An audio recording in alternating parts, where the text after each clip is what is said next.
Hello everyone, this is Roland right here, posting my first video kind of right off the tails of the Keyforge pre-release event. And I wanted to show you guys the pre-release deck that I pulled at the event and played with, and that's going to be Fearbreaker, the Guildmaster of the Tower. This is a Untamed, and Logos deck.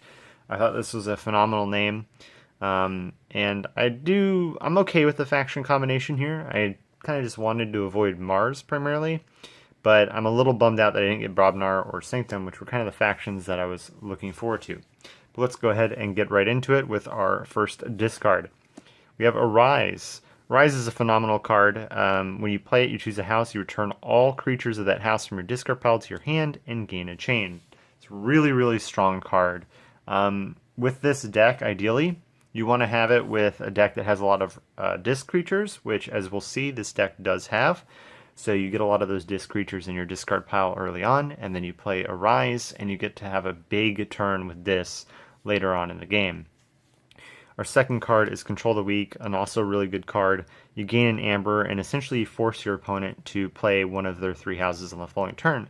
So if you know they don't have a lot of cards of a particular house, maybe they don't even have any in their hand, they might have to just straight up pass their turn. It's a pretty solid card, and it's a great way to force your opponent not to use things you don't want to have them use. Next up, we have Tendrils of Pain. This is kind of the only board wipe card in this deck. It's gain an Amber, deal 1 damage to every creature, deal an additional 3 damage to every creature if your opponent forged a key on their previous turn. I have managed to get this off, and I have managed to have it completely wipe an opponent with like 8 to 10 creatures in play, which is pretty solid. It gives you an Amber, and it deals damage to each creature by default, which is pretty good. So if early on, if this is like in your opening hand, you can just kind of play it and get rid of it. I wouldn't really hold on to it. Even if it is your main board wipe card, you just don't want to sit on that for a long time, and you could end up having to use it and hurting yourself more than your opponent. Next up, we have Mind Barb. This is a pretty standard disrupt card. You gain Amber, your opponent discards a random card from their hand. I like it. I mean, it's not really a complicated card. You just play it when you have it, and that's pretty much it. Lash of Broken Dreams. This is a pretty good artifact.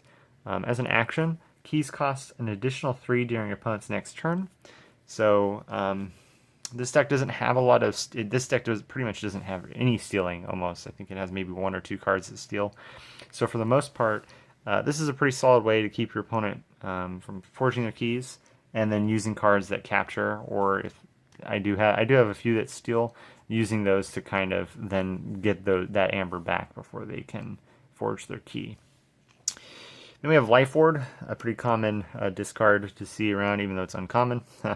It's an artifact, gives you an Amber when it's played. As an Omni, you sacrifice it, your opponent cannot play creatures on their next turn. This is great against things like Shadows, and even kind of Sanctum, not really disc, but essentially factions that have cards that disrupt your Amber when they're played, creatures that disrupt your Amber when they're played. So Shadows might have like Urchin. You might get like the Gatekeeper Sanctum card, which can capture a bunch of Amber, stuff like that. So you sacrifice this when you're looking to forge a key, maybe even your final key, and your opponent really can't disrupt you with creatures that way.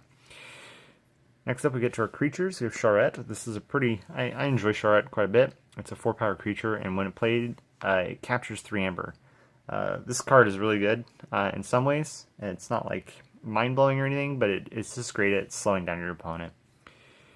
Then we have Dust Imp, a very common disc creature. 2 power. When destroyed, it gains 2 Amber. Very simple. Typically, your goal is to play this out and just keep reaping with it until your opponent's like, well, I gotta kill it, right? In some instances, if your opponent has like creatures with elusive, this is a good card to run into their elusive because you wear off their elusive and you get that 2 Amber. Next up, we have Ember Imp. This is a really good card. I'm surprised it's common. It's 2 power. Your opponent cannot play more than 2 cards each turn. This really irritates a lot of players, especially if you get this out early enough in the game that they don't have anything in play to really stop it. And if you follow it up with some protection, like things like Taunt, it's even better. Next up, we have Pit Demon. Pit Demon is pretty simple, but also a pretty solid card. 5 power. As an action, he can steal an Amber from my opponent. So instead of reaping, I can steal, essentially. Then we have Pit Lord. So this is a rare discard, and this card really makes the Dis faction in this deck. It gives me 2 Amber when it comes out. It's 9 power. It has Taunt, which is great with that Ember Imp. It's great with a lot of the Dis creatures in this deck, to be honest. But while it's in play, I must choose Dis as my active house. I have seen this backfire on a player once, where their opponent just played a bunch of elusive Shadows creatures, and their Pit Lord just could not die fast enough or really get a lot of value out of playing Dis each turn. They didn't have any other discards in their hand. They just kind of were treading water, and they really, like, their opponent got 2 keys forged before Pit Lord finally died, and they were able to start playing cards normally again. So you got to be wary of that. A great thing to do with this card is to play it once you know your opponent has a bunch of creatures in play that it can kill itself fairly fast with. And then we're going to follow this up with Tentacus. This is an uncommon Disc creature, 5 power. Your opponent must pay you an Amber in order to use artifacts. Really solid card. This combined with Ember Imp and having both of them flanking the Pit Lord means that you can just disrupt your opponent while you're reaping with Tentacus and Ember Imp. So I really like that combo, and combine it with a Rise, you can bring it back into play later in the game. It's really solid. Next up, we're moving into Logos, probably the weakest part of this deck, unfortunately. We have Dimension Doors as an uncommon. For the remainder of your turn, any Amber you would gain from reaping is stolen from your opponent instead, which is a really solid card. The problem is you need Logos creatures to do this. And as we'll see, this deck has only 2 Logos creatures, and that's a problem because I got 2 of them. So I often just use this for just 1 stealing, essentially, which is unfortunate. In some cases, I even just discard the card.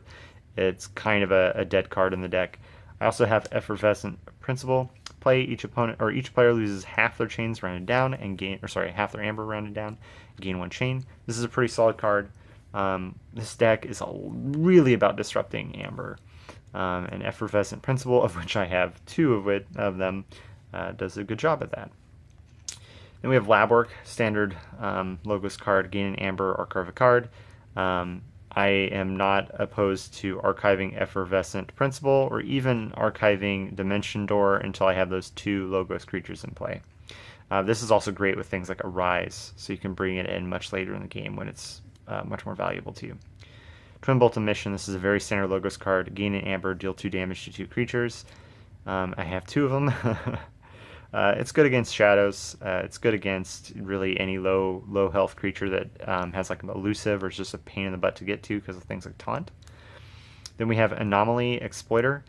This is an uncommon, I think, artifact. Action, destroy a damaged creature. Really like it. It's great with Twin Bolt of Missions. Then we have Crazy Killing Machine. This is a rare artifact. Essentially, the quickest way I can explain this is both players discard the top card of their deck. Then you get to destroy 2 cards. 1 card for each of the 2 factions revealed. So if my opponent reveals a Mars card and I reveal a Logos card, I get to destroy a Mars and a Logos card in play. If I don't destroy 2 cards, however, Crazy Killing Machine is destroyed. A really solid card that I enjoy using. Spectral Tunneler. This is a common artifact.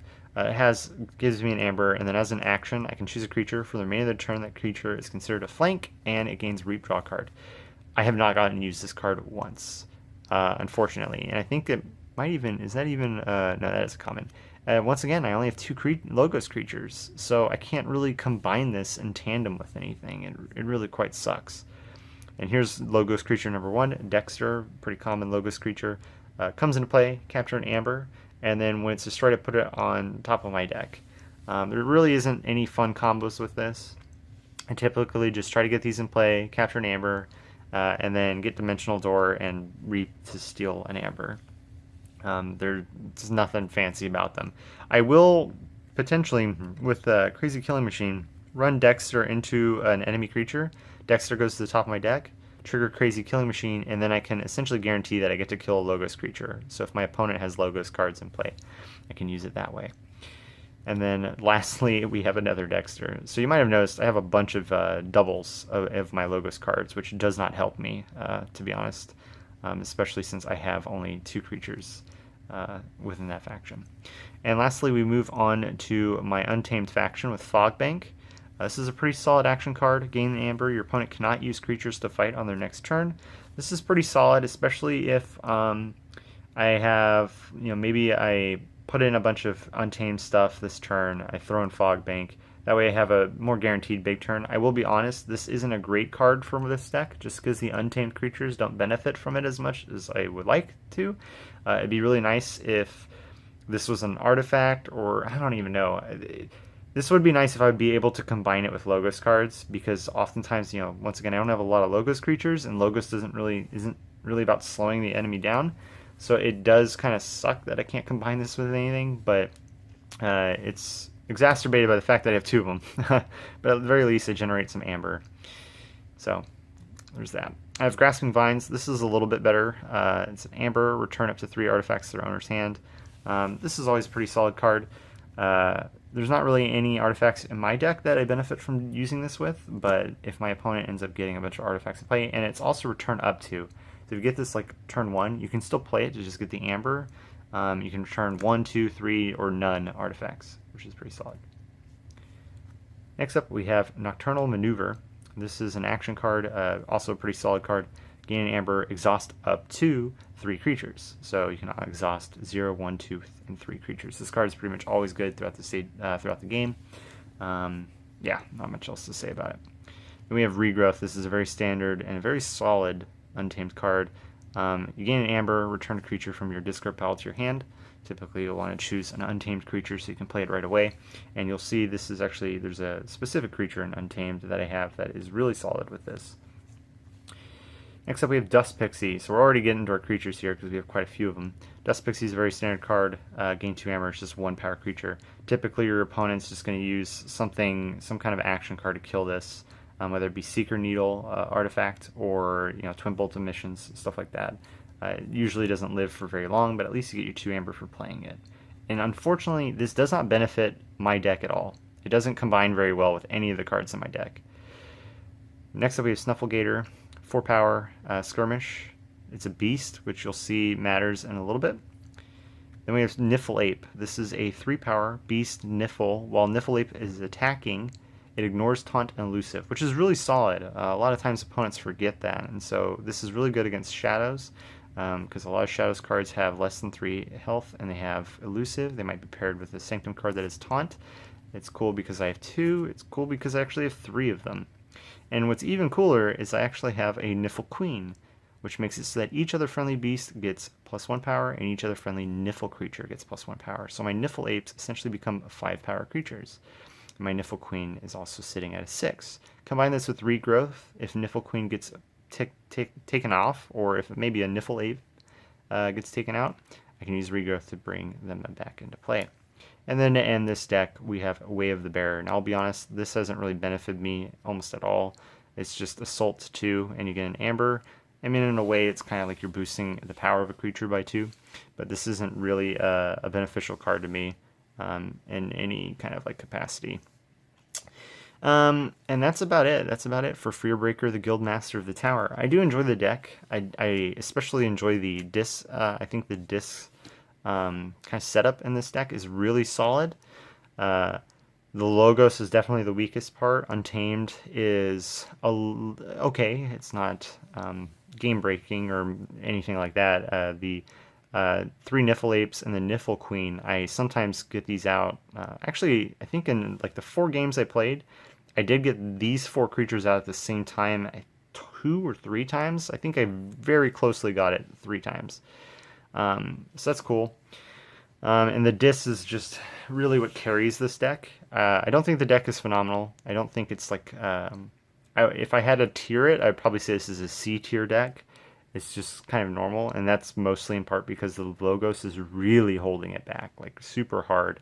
Untamed isn't really doing many favors either. But that thing being said, it has cool artwork. It has a very cool name, and it's of course the first deck I opened. So I'm happy with it. And yeah, that's about it. So I'll see you guys in the next Keyforge video I do. Ciao.